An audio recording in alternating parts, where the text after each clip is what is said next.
Hello friends, स्वागत है आपका शिव टेक स्मार्ट में। आज मैं कंपैरिजन करने जा रहा हूं टू लैपटॉप्स को जो लगभग सिमिलर स्पेक्स के साथ आते हैं। एचपी का लैपटॉप लिस्टेड रहता है लगभग 68,000 के आसपास, वहीं सैमसंग का लैपटॉप लिस्टेड रहता है 60,000 के आसपास है।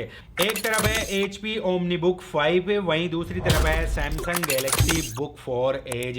इन दोनों ही लैपटॉप्स का डिटेल कंपैरिजन करके मैं आपको बताऊंगा कि आपके लिए इन दोनों में से best value for money laptop कौन सा रहने वाला है। कंपैरिजन स्टार्ट करने से पहले अगर आप हमारे चैनल पे फर्स्ट टाइम विजिट कर रहे हो तो चैनल को सब्सक्राइब कर लीजिए, साथ ही में बेल आइकन को प्रेस कर लीजिए। इसी प्रकार टेक से रिलेटेड वीडियो बनाता रहता हूं।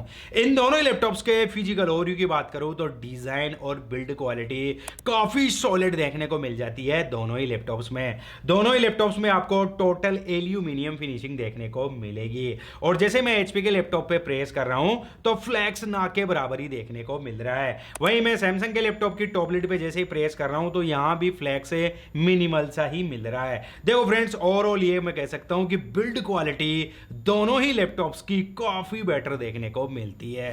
एचपी के लैपटॉप की अगर मैं वेट की बात करूं तो 1.3 केजी वेट मिलता है। अब देखो 14 इंच का लैपटॉप है, इस वजह से वेट इतना ही है, लेकिन सैमसंग का लैपटॉप 15.6 इंच का होते हुए वेट मिलता है ओनली 1.5 केजी।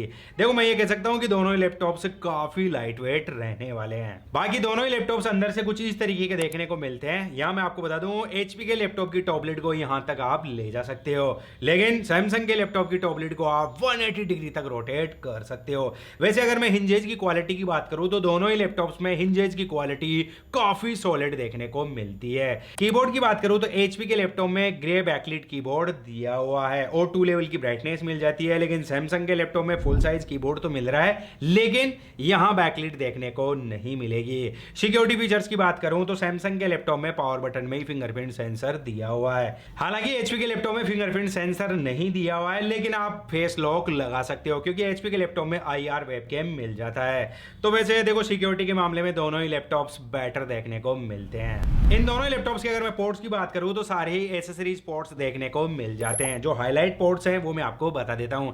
एचपी के लैपटॉप में 2 USB 3.2 generation 2 type C port दिए हुए हैं, जिन्हें आप पावर डिलीवरी, डिस्प्ले आउटपुट और फास्ट डाटा ट्रांसफर में यूज कर सकते हो। वहीं अगर मैं सैमसंग के लैपटॉप की बात करूं तो वही सारे एसेसरीज पोर्ट्स मिल जाते हैं, लेकिन इस बजट में 2 USB थंडरबोल्ट 4 पोर्ट मिल जाते हैं, जिनकी डेटा ट्रांसफर स्पीड रहने वाली है 40 Gbps है और इन पोर्ट्स को आप पावर डिलीवरी, डिस्प्ले आउटपुट और फास्ट डाटा ट्रांसफर में यूज कर पाओगे।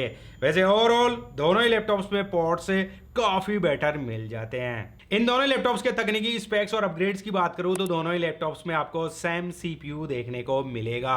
Latest Snapdragon X1 2600 Qualcomm CPU, total 8 core 8 thread और 30 MB की कैश मेमोरी मिल जाती है। साथ ही दोनों ही लैपटॉप्स में integrated Qualcomm Adreno X1 GPU मिल जाता है। अब ग्राफिकल परफॉर्मेंस कैसे क्या देखने को मिलेगी वो आपको गेमिंग वाले पार्ट में पता चलेगा। दोनों ही लैपटॉप्स में डेडिकेटेड एनपीयू चिप भी मिल जाती है और दोनों ही लैपटॉप्स में 45 टॉप्स देखने को मिल जाते हैं। देखो, जितने ज्यादा टॉप्स उतना ही लैपटॉप एआई से रिलेटेड वर्क आसानी से कर पाएगा।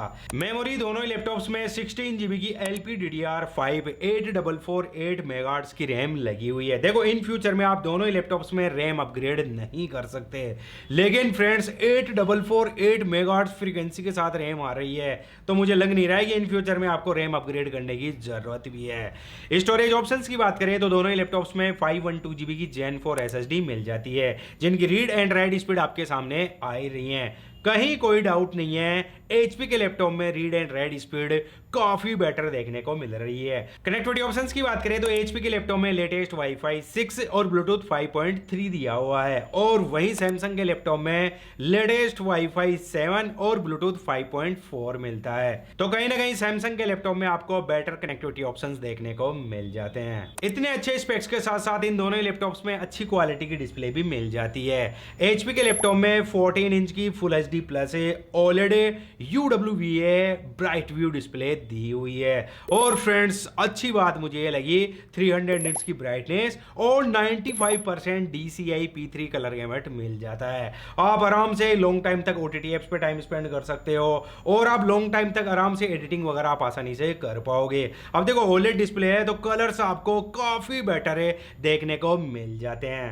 वहीं सैमसंग के लैपटॉप में 15.6 इंच की full HD IPS anti glare display दी हुई हुई है। और साथ ही इस लैपटॉप में भी आपको 300 निट्स की ब्राइटनेस और 45% NTSC कलर गेमर देखने को मिल जाता है। यहाँ भी आप आराम से लॉन्ग टाइम तक OTT ऐप्स पे टाइम स्पेंड कर सकते हो, लॉन्ग टाइम तक आप एडिटिंग वगैरह आप आसानी से कर पाओगे।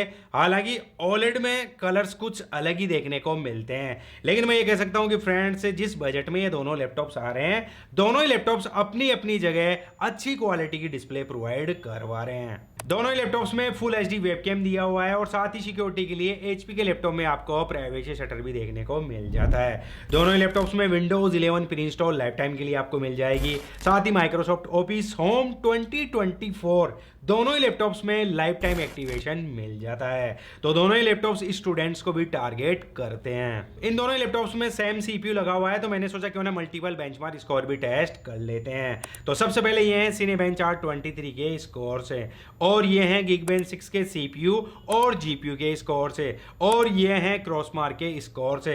देख सकते हो बहुत ही माइनर सा डिफरेंस देखने को मिल रहा है स्कोर्स को लेकर है। मैं ये कह सकता हूँ कि दोनों ही लैपटॉप्स में परफॉर्मेंस सिमिलर से ही देखने को मिलेगी। तो मैं वीडियो रेंडर करने जा रहा हूं उसी सेम फुटेज के साथ जो मैं हर लैपटॉप और डेस्कटॉप में टेस्ट कराता हूं। तो HP के लैपटॉप ने टाइम लगाया 1 मिनट 52 सेकंड है, और वहीं सैमसंग के लैपटॉप ने टाइम लगाया 1 मिनट 40 सेकंड है। और जब मैंने वीडियो एनकोड किया 4K to 1080p 1 मिनट की वीडियो फुटेज थी, तो HP के लैपटॉप ने टाइम लगाया 1 मिनट 13 सेकंड, और वहीं सैमसंग के लैपटॉप ने टाइम लगाया 1 मिनट 6 सेकंड है। तो फ्रेंड्स यहां मैं कह सकता हूं कि परफॉर्मेंस सिमिलर सी ही देखने को मिल रही है, और ये माइनर सा डिफरेंस है। इतना सा डिफरेंस तो दोनों लैपटॉप्स में परफॉर्मेंस में आपको मिलेगा ही। वैसे जब आप डे टू डे टास्क करोगे तो आपको इतना ज्यादा कोई डिफरेंस देखने को नहीं मिलेगा। ओवरऑल दोनों ही लैपटॉप्स की परफॉर्मेंस ने मुझे काफी इंप्रेस किया है। और अब टेस्ट कर लेते हैं इन दोनों ही लैपटॉप्स की ग्राफिकल परफॉर्मेंस से। या मैं क्लियर कर दूं दोनों ही गेमिंग ओरिएंटेड लैपटॉप नहीं है, लेकिन फिर भी गेम टेस्ट तो करते हैं। तो दोनों ही लैपटॉप्स में मैंने नेटिव रेजोल्यूशन पे गेम प्ले किया है, GTA 5 है। और अभी आप जो फुटेज देख पा रहे हो ये HP के लैपटॉप की है, और गेम काफी स्मूथ चल रहा है। यह मैं आपको बता दूं आराम से 45 FPS की फ्रेम रेट मिल रही है। वहीं सैमसंग के लैपटॉप में गेम काफी स्मूथ चल रहा है, लेकिन FPS में काफी डिफरेंस देखने को मिल रहा है। 60 से 70 FPS की फ्रेम रेट मिल रही है। या मैं कह सकता हूं कि बेटर ग्राफिकल परफॉर्मेंस सैमसंग का लैपटॉप प्रोवाइड करवा रहा है। वैसे मैं ये कह सकता हूं कि दोनों ही लैपटॉप्स में आप कैजुअल गेमिंग कर पाओगे। इन दोनों ही लैपटॉप्स की अगर मैं बैटरी बैकअप की बात करूं तो फ्रेंड्स स्नैपड्रैगन X जाना जाता है बैटरी बैकअप के लिए ही। HP के लैपटॉप में 3 सेल 59 वॉट आवर की बैटरी लगी हुई है, और जितना मैंने लैपटॉप को यूज किया है उसी के अकॉर्डिंग मैं आपको बता रहा हूं। आपको आराम से बेसिक यूजेज में 20 आवर्स का बैटरी बैकअप मिल जाएगा। वहीं सैमसंग के लैपटॉप में 61.2 वॉट आवर की बैटरी लगी हुई है, और बेसिक यूजेज में मैंने जितना लैपटॉप को यूज किया है उसी के अकॉर्डिंग मैं आपको बता रहा हूं। इस लैपटॉप में भी आपको आराम से 20 आवर्स का बैटरी बैकअप मिल जाएगा। तो यहां मैं कह सकता हूं कि दोनों ही लैपटॉप्स में आपको सिमिलर बैटरी बैकअप देखने को मिलेगा। हालांकि यहां मैं क्लियर कर दूं सैमसंग के लैपटॉप में परफॉर्मेंस मोड दिए हुए हैं। अगर आप हाई परफॉर्मेंस मोड पे स्विच करके अगर लैपटॉप को यूज करोगे तो फिर बैटरी बैकअप आपको सैमसंग के लैपटॉप में कम देखने को मिलेगा।